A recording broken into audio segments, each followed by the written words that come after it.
درود، من بهارم و خوش اومدین به چنل یوتیوب. از آخرین باری که این جمله رو گفتم 5 ماه میگذره و توی این 5 ماه برای ما هزاران اتفاق افتاد.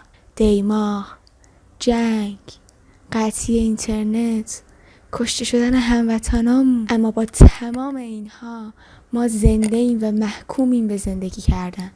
روزها همونن، ولی ماییم که با 5 ماه پیشمون خیلی فرق کردیم و از تمام اون ماجراها گذشتیم.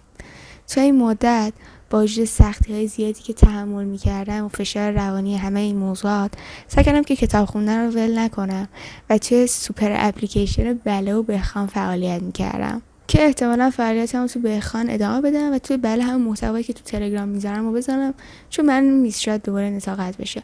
اما از این به بعد قراره که مثل قبل فعالیتمو توی یوتیوب و اینستاگرام ادامه بدم و با اینکه این کار از قبل برای من خیلی سخت‌تر شده، برای همه سخت‌تر شده، اما قراره که با قدرت ادامه بدیم و از پس همه اینها بگذریم و بتونیم دوباره به زندگیمون برگردیم که حس میکنم که برگشتن به زندگی خودش میتونه یک مبارزه باشه.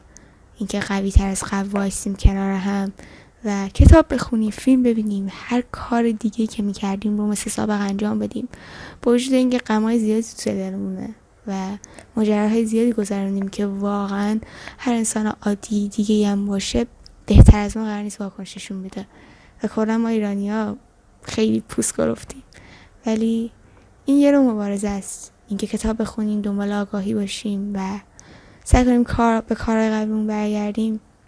قطعا فراموش نمی‌کنیم اتفاقاتی که افتاد رو، باز هم ادامه میدیم. پس دوباره هر هفته جمعه ها توی یوتیوب و 2 روز هفته توی اینستاگرام و هر روز توی تلگرام همراهتون هستم. خیلی دوستتون دارم.